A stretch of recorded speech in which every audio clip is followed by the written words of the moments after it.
Charles, if I may. Yeah, Cynthia.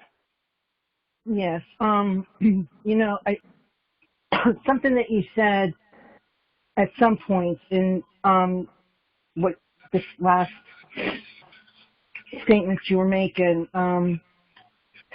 You know, each one of us lives in a different state. Each one of us is facing different political issues in our state, and I did not in any way want to minimize what Lewis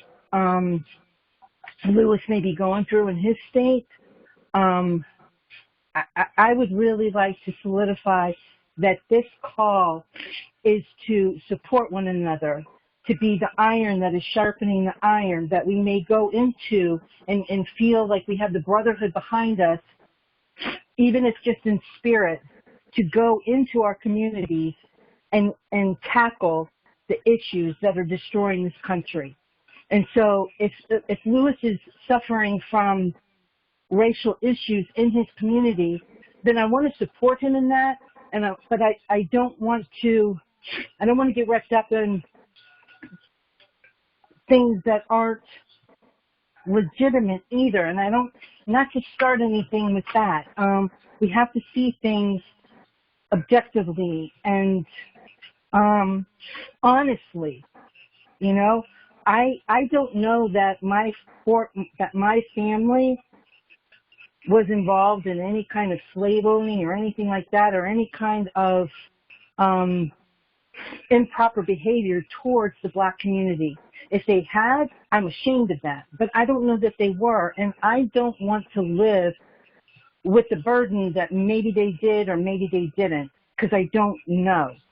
Because today, I don't see color. And I don't like it when other people that do accuse me and stereotype me because I'm Republican or because I voted for a certain person. We have two white candidates on the board, and so it's hard for me to see color in this. You know, there was a black man that was president, and he was my president for 8 years.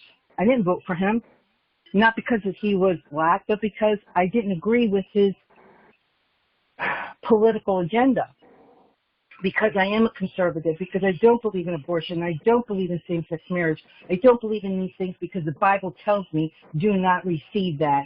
It will send you straight to hell. So that is what my focus is. What does my Savior tell me to think and believe? It's got nothing to do with color, because he came from Asia. The man who saved my soul came from Asia. So I just want to make sure that we on this call remain brothers and sisters in spirit and support each other and not knock each other down. And that goes both ways. I yield. Thank you, Cynthia. Lewis, do you have any response for Cynthia there? Well, I'd like to thank Cynthia for her statements. The one thing that I would like to suggest to Cynthia is that she refrains from using the statement, I don't see color. I know that people think that that's you know, a very positive stance, but when you, believe me, those people of color do not. It's offensive because you're saying that you don't see me. See, because if I'm standing in front of you and I am a black man, from one to say I don't see color, you're saying that you don't see me. I don't know if that's what you're intending to say, but no, because justice is blind, and that's the kind of blindness I'm talking about. Justice is blind. And you don't see, get convicted because you're black, and you don't get off because you're black. In the history of this country, you do get convicted because you're black. So that's where you and I, but that's what we're trying to overcome. That is and I one agree issue, with that. because I do agree with you. And so the way to overcome it is to stop being the victim, so that you're not being the victim. We got to stop being a victim when we stop being attacked. See, what I'm having a problem with right now is that what I'm seeing is, and this is not necessarily attacking anyone on this call. I'm talking about nationally, and I'm not the only one, that these lawsuits smack of racism because of the areas that they're targeting and why. So when you look at the why behind the why, I'm listen. I look for those like you, Cindy, that are looking to squash that. You understand? So it's never a factor again. So I'm looking for people like you, but those that are using the same. These are the same dog whistles. These are the same arguments. In some instances, it's actually the same language from 130 years ago. It's the same playbook. Again, I make a lot of sports references. And this is a play. It's the same playbook.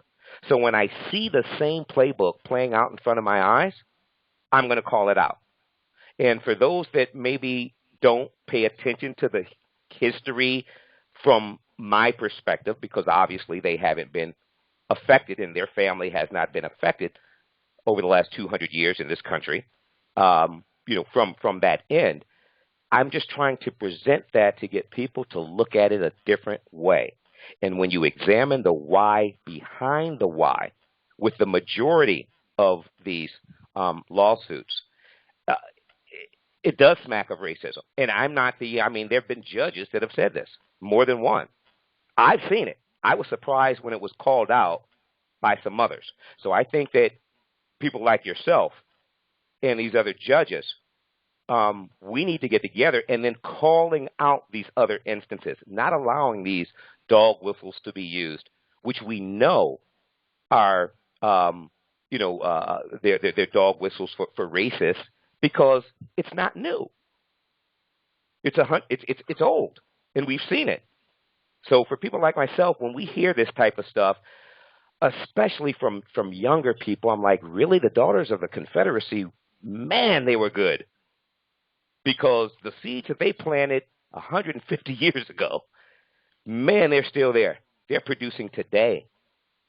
And if we could get that kind of message and get that into, as they did, the textbooks, you've got people that have a completely wrong perspective because of the Daughters of the Confederacy. So they were very effective. I wish I could duplicate how they got that message out and got it to resonate throughout the education system for 130 years. So with that, I yield. I'm in agreement with you, Cindy, on the majority of what you've stated. Okay, and it's people like you that I am looking for, and those are the people that I call like-minded people. But those that continue to use the same language and talking points that's just been fed to them without any investigation and knowledge of history, that I have a problem with. That I yield.